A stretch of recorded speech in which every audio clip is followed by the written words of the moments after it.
matin, j'ai envie qu'on parle d'une autre église que celle dans laquelle on se trouve. On va parler d'une église qu'on a tous déjà entendu parler. Et cette église-là, c'est celle de Thessalonique. Et si j'ai eu à cœur de vous parler de cette église-là, c'est surtout parce que j'ai envie de mettre de l'avant l'impact de Paul et Silas dans cette église. Ces temps-ci, je prépare ma mission d'évangélisation au Bénin. Et les têtes à tête avec mon Papa céleste se multiplient. Je suis comme un enfant qui est bien excité du fait qu'il m'envoie à l'autre bout du monde. Mais avec toute cette excitation-là, vient aussi un paquet de questions. Un paquet de petites choses sur lesquelles Dieu doit me rassurer, qui doit encore m'instruire. Puis une chance que Dieu y est patient avec nous, parce que je pose beaucoup de questions. Pas parce que je ne crois pas en ce qu'il me répond, mais seulement parce que j'ai besoin qu'il me rassure. Puis chaque fois, Dieu ne manque pas de le faire. Donc, je pars là-bas 14 jours, 2 semaines. Et une des questions qui revient souvent, c'est est-ce que 2 semaines, c'est suffisant pour avoir de l'impact durable pour le royaume de Dieu? Vous allez me dire que la réponse est oui, parce que tout dépend de Dieu qui fait croître. Mais est-ce que ce que je vais semer ou est-ce que ce que je vais arroser va subsister au tentateur? Parce qu'on va se le dire, le monde dans lequel on vit change en un claquement de doigts. Tout est marqué par le compromis, la pression sociale, les distractions, l'intimidation ou même par la tiédeur. Mais est-ce que c'est nouveau? Il n'y a rien de nouveau sous le soleil. Rien. C'est différent, mais pas forcément nouveau. Donc, le titre de mon message ce matin, c'est « À l'image des missionnaires Paul et Silas ». Est-ce que c'est possible qu'on soit à notre époque une influence pour nous?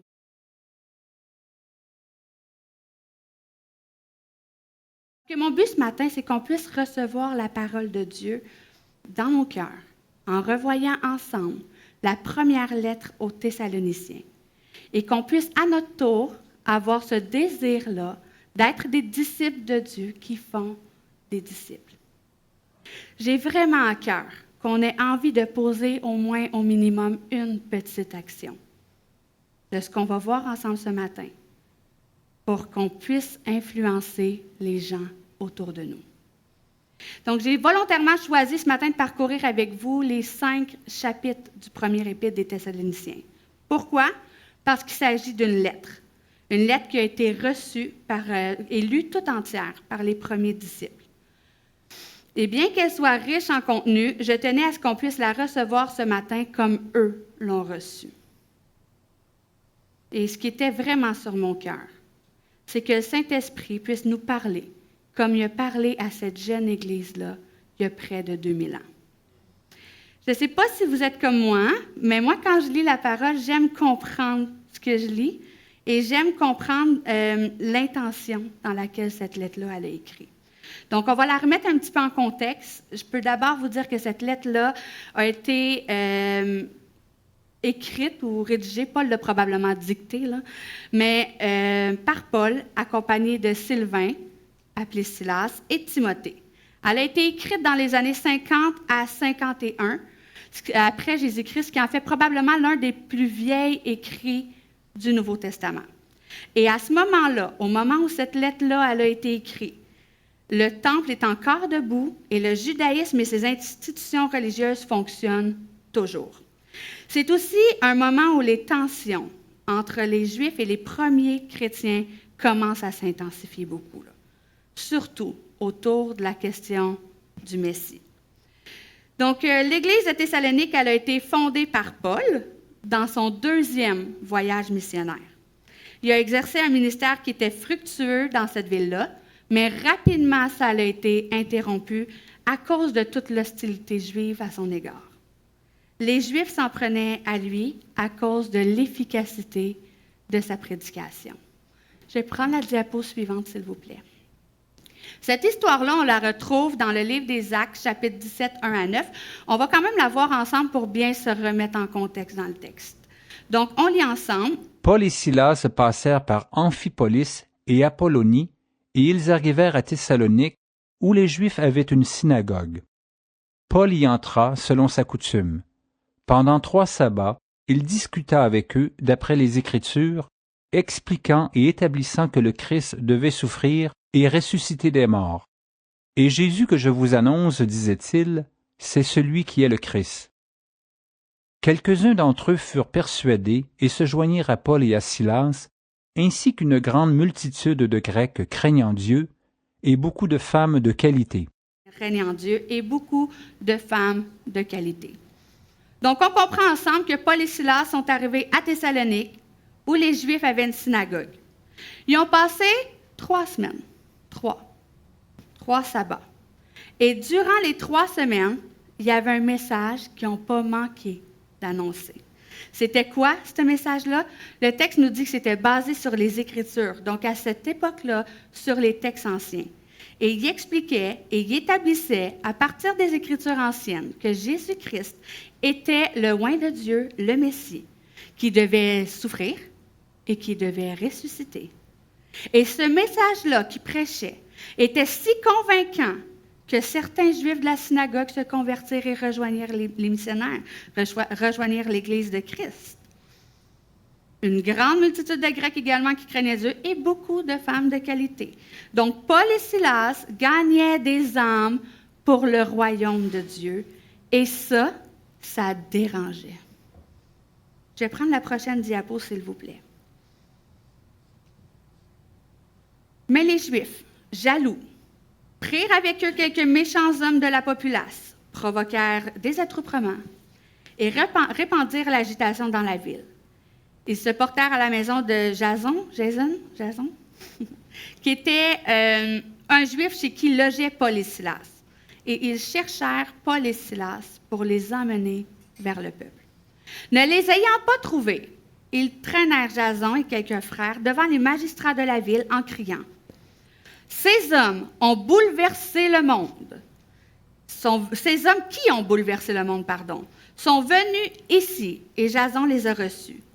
Ils agissaient tous contre les édits de César, disant qu'il y a un autre roi, Jésus. » La jalousie des Juifs vis-à-vis la prédication fructueuse de Paul et Silas les a conduits à provoquer des attroupements et ils ont eux-mêmes répandu l'agitation dans la ville.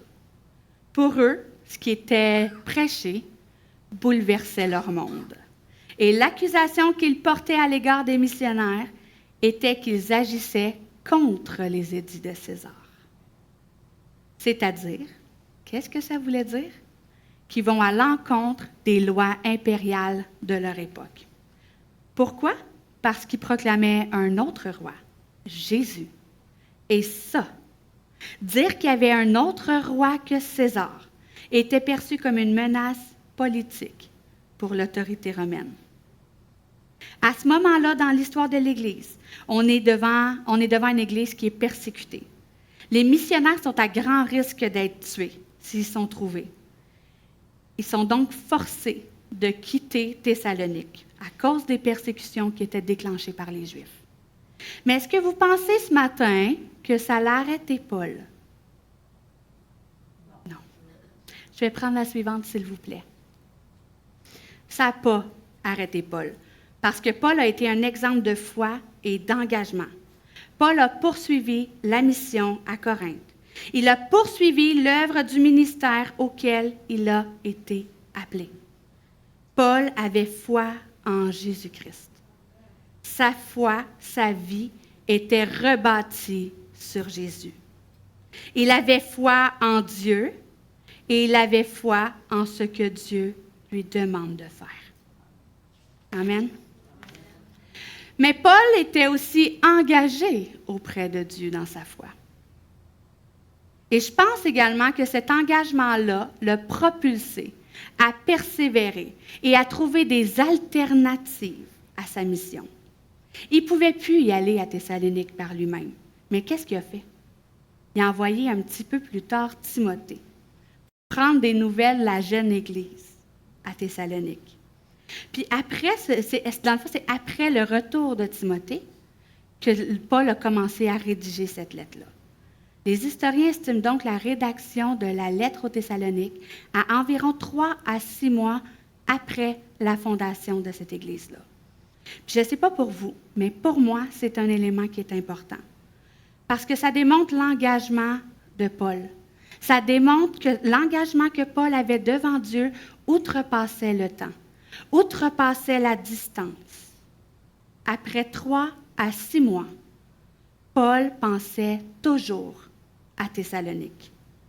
L'Église de Thessalonique, elle avait reçu la parole de Dieu avec puissance. On l'a chanté ce matin, la puissance de Dieu. Ils se sont immédiatement convertis en abandonnant leur idole pour servir le véritable Dieu vivant. Mais leur foi dans le retour de Jésus les avait également conduits à se faire connaître autour d'eux. Le texte dit qu'ils se sont fait connaître dans la Macédoine et l'Achaïe. L'Église de Thessalonique se démarquait dans son environnement. À l'intérieur du texte, on peut comprendre que même si l'Église était nouvelle, elle était un modèle de foi pour tous les croyants de la Macédoine et de l'Achaïe. Leur foi les avait fait connaître. La jeune Église de Thessalonique, c'est une Église qui a les yeux fixés sur Jésus. Leur espérance n'était pas dans les choses du monde autour d'eux. Leur espérance était en Jésus. Ils avaient compris que Jésus-Christ allait revenir. Il allait revenir pour les délivrer de la colère à venir et qu'ils devaient marcher droitement. Mais ils n'ont pas compris ça tout seuls. Ils l'ont reçu. Ils l'ont reçu à travers la prédication de Paul et Silas, qui avait été jugée digne par Dieu. Il n'y avait pas de compromis dans ce que Paul et Silas annonçaient. La parole de Dieu nous dit qu'ils ont prêché, non pas de manière à plaire aux hommes, mais de manière à plaire à Dieu. Puis ce qui est beau avec tout ça, c'est qu'on peut lire que même si ils n'ont pas fait usage de paroles flatteuses à leur égard, ils ont été remplis de douceur envers eux. Le témoignage des missionnaires, selon ce que le texte nous révèle, démontre qu'en aucun moment, leurs motifs à l'égard de l'Église n'ont été impurs. Bien au contraire, leur conduite a été sainte, juste et irréprochable. Ils ont rejeté la cupidité. Ils n'ont pas cherché leur vaine gloire. Ils voulaient Jésus. Ils ont été pleins de douceur. Ils ont fait preuve de tendresse et de bienveillance envers les nouveaux convertis. Ils se sont oubliés eux-mêmes pour répondre aux besoins spirituels de l'Église. Les besoins spirituels de l'Église, à peine formés, étaient prioritaires à leurs besoins. Et ça, je crois que ça prend beaucoup d'amour à l'intérieur de soi. Beaucoup. Je vais prendre la prochaine, s'il vous plaît. Alors, j'imagine le cœur de Paul, rempli de l'Esprit de Dieu, vivant droitement devant Dieu, qui devait déborder d'amour. Ça devait couler. Le texte nous dit clairement que l'apôtre Paul n'avait pas pu retourner à Thessalonique, mais son cœur était uni à eux.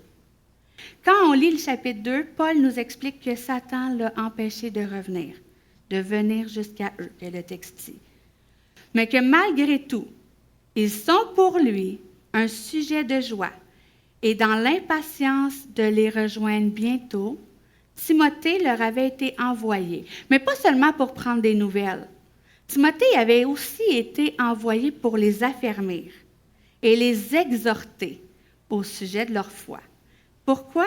Afin que personne ne soit ébranlé dans les tribulations. Au-delà de tout ça, Paul avait une préoccupation. Pourquoi je dis préoccupation? Parce qu'il a jugé bon d'envoyer Timothée pour les affermir et les exhorter. Pour que personne ne soient ébranlés par les persécutions et les tribulations autour d'eux. Quand on est croyant, automatiquement, on commence à marcher de manière différente au monde. Il y a des choses auxquelles on prenait part autrefois, puis je vous apprends rien ce matin, qu'on ne fait plus maintenant. On ne veut plus y adhérer. Il y a des choses qu'on doit faire en tant que chrétiens pour grandir dans notre foi, mais qui nous privent des choses du monde.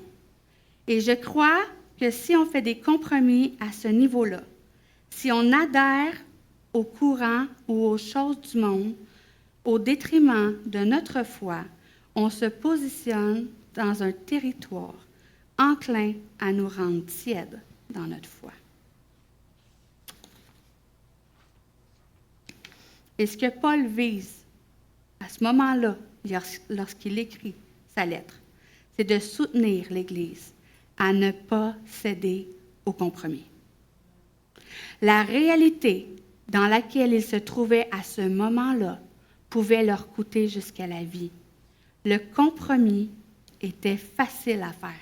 Il y avait la possibilité de retourner à ce qu'ils faisaient avant ou de poursuivre en suivant Jésus. Ça devait être beaucoup plus facile de revenir que de poursuivre, parce que ça pouvait leur coûter très cher. Je l'ai dit tantôt, cette lettre-là a été écrite dans les années 50 à 51 après Jésus-Christ. Croire en Jésus, à ce moment-là dans l'histoire de l'Église, était une décision qui ne permettait pas le compromis.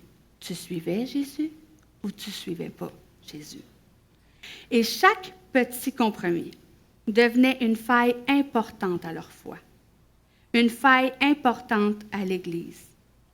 Le monde dans lequel croissait l'Église était hostile et il fallait que cette nouvelle communauté de croyants-là soit exhortée et encouragée à lutter contre le péché et la puissance de Satan.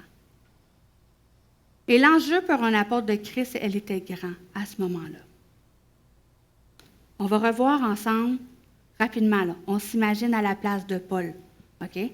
Il arrive à Thessalonique. Il prêche la parole. Il voit les âmes se convertir. Il voit les gens en grand nombre consacrer leur vie à Jésus. Fort probablement que là où il se trouve, il y a des délivrances, il y a des guérisons, il y a des miracles, parce que Dieu accompagne toujours sa parole par sa puissance. Mais Paul, il dérangeait. Parce que Paul, il n'y avait pas de motif de convoitise. Paul ne voulait rien savoir des richesses. Ce n'est pas l'argent qu'il voulait, c'était leur âme. Il y avait une passion pour les âmes perdues. Le besoin que Paul voulait remplir, c'est cette soif-là de voir les gens autour de lui libres pour la gloire de Dieu. Puis il a été chassé. Physiquement, son corps ne pouvait plus être à Thessalonique. Il ne pouvait plus être auprès d'eux. L'ennemi pensait peut-être avoir gagné. Mais Paul a continué son œuvre. Il a continué l'œuvre dans son cœur. Il a continué l'œuvre dans ses pensées. Il a continué l'œuvre dans ses prières. Paul était toujours à Thessalonique, uni avec eux par le Saint-Esprit. Et cette possibilité que nous avons en tant qu'Église de Christ d'être unis ensemble nous positionne dans la victoire. C'est sûr qu'on va être éprouvé. L'apôtre Paul l'écrit même dans ses lettres. Dans son esprit, il y avait aussi une crainte. Il craignait que le tentateur vole le fruit de son travail. Puis là je l'imagine là, sur le point de voir Timothée, il le voit arriver au loin. Là. Il le voit revenir, il y a une boule dans le ventre, il est sur le point de recevoir des nouvelles de l'Église qu'il aime tant. C'est précieux qu'il a laissé là-bas. Là. Il devait se poser la question, lui, ça à l'intérieur de lui. Est-ce que 3 semaines, avaient suffi pour influencer de manière durable cette Église-là, pour la gloire de Dieu? Est-ce que 3 semaines avaient suffi? Je vais prendre la diapo suivante, s'il vous plaît. Le texte nous dit, « Mais Timothée venant d'arriver de chez vous, auprès de nous, et nous ayant apporté les bonnes nouvelles de votre foi et de votre amour, et nous ayant dit que vous gardez toujours un bon souvenir de nous, désirant ardemment nous voir, comme nous aussi nous désirons vous voir. Que vous gardez toujours un bon souvenir de nous. Leur témoignage de leur foi, le témoignage de leur engagement, le témoignage de leur amour avait suffi, avait subsisté. C'est sûr qu'autour de l'Église, il y avait des murmures. C'est sûr que plusieurs personnes ont dû s'assembler ensemble pour renverser le témoignage des apôtres. Les apôtres venaient quand même faire opposition au système. Et n'oublions pas qu'à l'intérieur de l'Église, il y a aussi des Juifs qui ont reçu Jésus.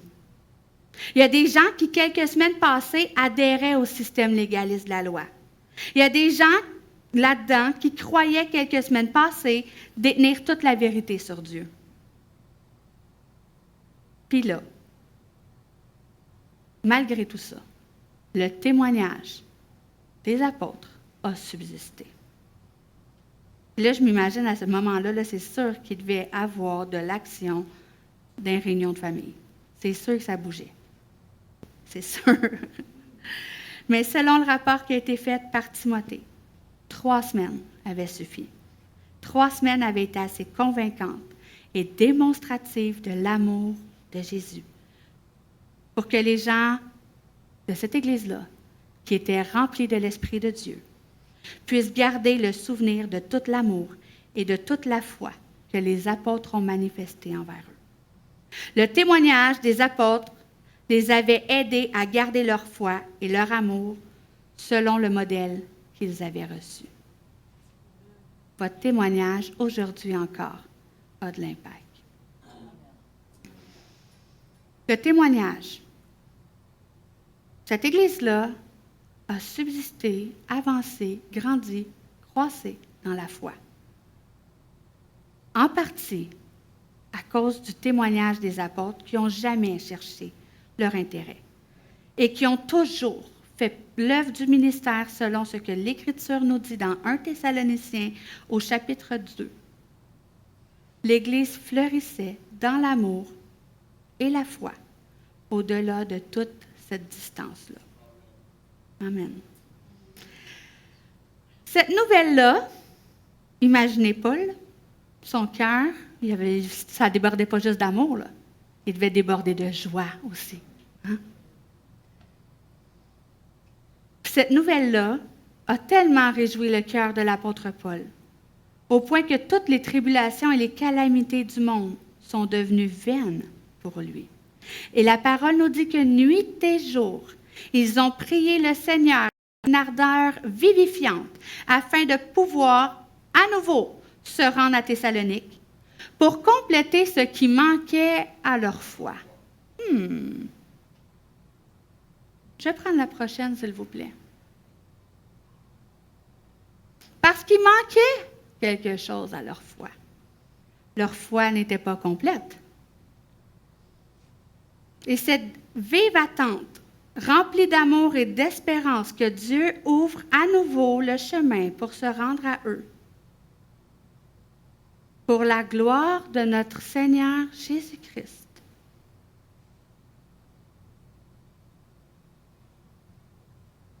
Cet amour-là, cette espérance-là que Dieu ouvre à nouveau un chemin. Paul, là, il en priait nuit et jour. Il y avait une ardeur vivifiante de les retrouver. C'est grand ce que le Saint-Esprit fait. C'est grand. Puis le but de Paul, c'était de venir compléter ce qui manquait à leur foi.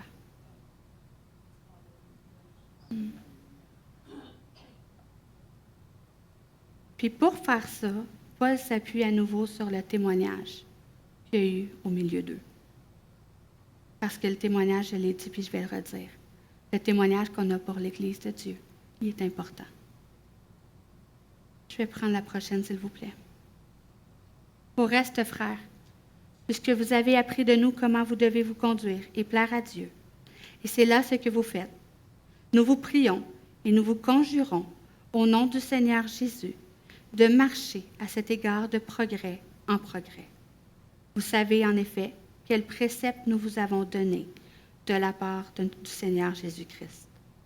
On ressent tout au long de la lettre de Paul son amour pour eux. Et c'est probablement pour ça qu'il se permet de leur donner des recommandations. Ce n'était pas pour son propre intérêt. Il les aimait, puis il voulait les voir grandir. Paul agissait comme une nourrice envers eux. Il voyait comme essentiel de leur rappeler de prendre garde à eux-mêmes. Il voyait comme essentiel de leur rappeler que pour marcher de progrès en progrès, dans le monde dans lequel ils vivaient, ils ne devaient pas se laisser influencer. Il voyait comme essentiel de leur rappeler qu'ils devaient fuir l'impudicité, qui est une transgression sans aucune honte aux convenances chrétiennes en matière de sexualité. Il voyait comme essentiel de leur rappeler de fuir la vengeance, de fuir la fraude, de fuir la cupidité, qui est un désir immodéré d'argent ou de richesse au détriment des autres. Parce que tous ceux qui agissent de cette manière-là, le texte nous dit qu'ils rejettent Dieu lui-même, qui nous a donné son Saint-Esprit. Et rappelons-le, le Saint-Esprit est essentiel à notre foi. Et un des faits intéressants, c'est que le texte porte le lecteur à comprendre que ces choses qu'on vient de nommer, l'impudicité, la vengeance, la cupidité, la fraude, malgré le bon témoignage qu'ils avaient reçu de leur foi et de leur amour, étaient au milieu d'eux. Pourquoi? Prochaine diapo, s'il vous plaît. Parce que l'amour, pour ce qui est de l'amour fraternel, vous n'avez pas besoin qu'on vous en écrive, car vous avez vous-même appris de Dieu à vous aimer les uns les autres. Et quand vous prenez le temps de lire le texte comme il faut, vous allez vous apercevoir qu'il y a un grand contraste. Il nomme ce qui ne doit pas être fait, puis après il dit « Et pour ce qui est de… » Ça, je n'ai pas besoin de vous le dire. OK? Il y a un contraste dans le texte. Et je crois qu'il est là de manière intentionnelle, parce que Paul insiste sur leur croissance spirituelle. Ils n'ont pas fini de grandir. Vous avez déjà l'amour, mais voici ce qui vous manque. Voici ce qui vous sanctifiera. Voici ce qui vous conduira dans une relation toujours plus proche avec Jésus. Paul n'y flatte pas. Il met à la lumière ce qui doit l'être. Mais il le souligne sur un ton qui est amical, sur un ton qui est empreint d'amour pour eux. On ressent à travers sa lettre qu'il désire leur croissance à tout égard. Le péché il est abordé, mais il est abordé de façon sincère, par un amour sincère. Et tout ça vers un but précis, le retour de notre Seigneur et Sauveur Jésus-Christ. Oui. Ce sujet-là, je pense qu'il est toujours d'actualité pour nous aujourd'hui. Ça n'a pas changé. Ça n'a pas changé. Aucun d'entre nous, on connaît le temps ou le moment du retour de Jésus. On ne sait pas quand est-ce qu'il va se produire. Mais chacun d'entre nous savons que nous devons nous y préparer. De la même manière que le texte biblique nous dit que ce jour viendra comme un voleur dans la nuit, nous, on ne sera pas surpris. À la fin de la lettre aux Thessaloniciens, l'apôtre Paul exhorte l'Église à veiller et à demeurer sobre. Veillons et demeurons sobres. Leur espérance, leur foi était dans l'attente du jour du Seigneur. Et Paul voulait profondément que cette Église-là reste spirituellement éveillée et qu'elle soit exemple de toute souillure du monde. Pourquoi? Parce que c'est la mission que l'Église en a. C'est l'impact qu'on doit avoir autour de nous. C'est le message qu'on doit porter pour l'Église. Et afin de parvenir à ce niveau-là, afin de parvenir à la sanctification digne du salut et de la délivrance de la colère à venir, Paul émet aux Thessaloniciens ses dernières recommandations à l'Église. Il leur recommande d'avoir de la considération et beaucoup d'affection pour les ouvriers du Seigneur, ceux qui les dirigent et ceux qui les exhortent dans le Seigneur. Il leur recommande d'être en paix avec eux, de s'avertir s'il y a quelques-uns qui se trouvent dans le désordre, de consoler ceux qui pleurent, de supporter les faibles et d'user de patience à poursuivre sans cesse ce qui est bien, ne laissant aucune place à ce qui est mal. Et ce qui est intéressant, je vous l'ai mis à l'écran, parce que n'oublions pas que cela fait partie des dernières recommandations de Paul, qui, rappelons-le, agit comme une nourrice auprès de cette Église-là. Alors, au-delà de l'exhortation, au-delà du renoncement aux œuvres de la chair, Paul leur recommande ceci. Je vais prendre la suivante, s'il vous plaît. Soyez toujours joyeux. C'est cute. Priez sans cesse. Priez sans cesse. Rendez grâce en toutes choses, car c'est à votre égard la volonté de Dieu en Jésus-Christ. N'éteignez pas le Saint-Esprit. Ne méprisez pas les prophéties, mais examinez toutes choses. Retenez ce qui est bon et abstenez-vous de toute espèce de mal. Paul avait, dès le commencement de sa lettre, annoncé l'importance pour lui de la santé spirituelle de cette Église-là. Mais plus la lettre avance, et je vous invite à réécouter le message, je vous invite à fouiller l'Écriture, ce qu'elle dit.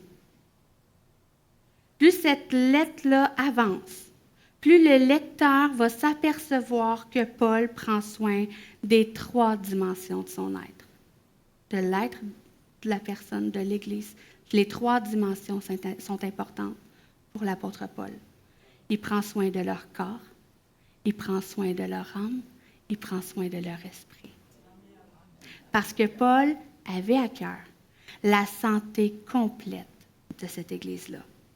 Mais vous savez, lorsqu'on donne des recommandations, quand on termine une conversation ou une lettre sur un sujet, c'est souvent, parce que c'est ça qu'on voudrait qu'il reste dans le cœur. C'est de ça qu'on aimerait que les lecteurs ou que notre auditoire se souviennent. Alors, juste avant de conclure sa lettre, de conclure avec sa prière de clôture, Paul termine sur la dimension prophétique de l'Église. Paul leur recommande, malgré tout ce qui vient d'être nommé, malgré les persécutions, malgré les tentations, malgré l'épreuve, Paul leur recommande d'être toujours joyeux, de prier sans cesse, de rendre grâce en toutes choses. Il leur recommande de ne pas éteindre l'esprit, de ne pas mépriser les prophéties, mais d'examiner toutes choses et de retenir ce qui est bon, de manière à s'abstenir de tout mal. Et pour moi, ça, c'est une clé. Et c'est une clé. C'était une clé pour les Thessaloniciens, mais c'est une clé pour notre époque à nous aujourd'hui. C'est une clé pour qu'on puisse influencer nos villes. Et cette clé-là vient aussi rencontrer une prophétie. Une prophétie qui est écrite dans le livre d'Isaïe, mais qui est également une parole que Jésus-Christ a prononcée lui-même dans son entrée triomphante. Ma maison sera appelée une maison spirituelle. Et c'est immense, ça. Comprenez-vous ce matin que Jésus nous demande d'être une maison spirituelle? Que l'homme peut nous bloquer toutes les portes qu'il veut. Que le malin peut nous empêcher d'avoir nos passeports. Il peut nous empêcher d'avoir nos visas. Il peut même toucher nos finances. Il peut toucher nos santé. Il peut même essayer par n'importe quel moyen de nous faire taire. Il peut même essayer de nous intimider pour qu'on n'entre pas là où on veut entrer. Mais jamais, jamais, il ne pourra fermer une porte que Dieu décide d'ouvrir. Jamais, jamais l'ennemi ne va pouvoir nous empêcher de prier. Jamais. Parce que la prière, mes frères et mes sœurs, elle appartient à Dieu. Et elle peut se passer à l'intérieur de nous, par son esprit. La prière, notre communion avec Dieu, notre relation avec Jésus, personne ne peut nous la ravir. Personne. Personne ne peut vous l'interdire. Il vit en vous. Elle vous appartient. Elle est à vous. Et tant que vous vivrez sur cette terre, vous avez la possibilité de rencontrer votre Père qui est dans les cieux. Là où vous vous trouvez, soyez toujours joyeux. Priez sans cesse. Rendez grâce en toutes choses, car c'est à votre égard la volonté de Dieu. Comme si Jésus connaissait les temps dans lesquels on serait aujourd'hui. Il est tout-puissant, tout-puissant, tout-puissant. Je ne sais pas si je suis la seule ce matin à avoir envie de sortir et de mettre ça en application, là. Mais cette liberté-là qu'on a en Jésus est vraiment précieuse. Je vais prendre la prochaine diapo, s'il vous plaît. Alors, le modèle des apôtres, j'ai vraiment envie de l'appliquer dans ma vie pour pouvoir toucher les gens autour de moi. J'ai envie d'influencer les gens, j'ai envie d'être un modèle de foi et d'engagement, un modèle d'amour qui se sacrifie pour les autres, mais aussi un modèle qui a suffisamment d'amour pour exhorter autour de moi, afin d'affermir les gens. Chacune des exhortations de Paul est précieuse. Vous savez, bien avant de monter sur l'estrade pour prêcher la parole de Dieu, je suis un enfant de Dieu. Puis je ne suis pas n'importe quel enfant de Dieu. Je suis choisi et aimé par Dieu. Je suis un enfant de Dieu qui a envie de voir le royaume de mon papa s'étendre partout où je me trouve. J'ai envie que le royaume de Dieu entre dans une nouvelle ère, une nouvelle dimension. J'aspire chaque nouveau jour au retour de Jésus et je m'y prépare. Mais tout comme l'apôtre Paul, c'est une responsabilité que nous avons de faire des disciples. Nous avons la responsabilité d'ouvrir la bouche et de raconter les œuvres de l'Éternel. Partout où nous devrons apporter la parole de Dieu, que ce soit devant une grande foule, que ce soit devant un petit groupe ou même devant une seule personne, nous serons toujours confrontés à un choix personnel, celui de plaire à l'homme ou celui de plaire à Dieu. Et si je regarde à l'histoire de l'Église des Thessaloniciens, ce n'est pas pour vous, mais moi j'ai envie d'avoir un impact pour le royaume, un impact en annonçant sa parole. J'ai moi aussi envie de pouvoir dire, tout comme l'apôtre Paul, que j'ai annoncé l'Évangile de manière à être jugé juste aux yeux de Dieu. Lorsque nous partageons notre foi en Jésus à quelqu'un qui n'est toujours pas sauvé, il faut comprendre qu'à l'image de la jeune Église de Thessalonique de ce matin, nous voulons que leur foi soit reconnue autour d'eux.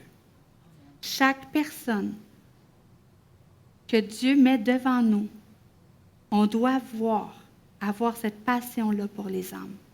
On veut voir sa vie être transformée.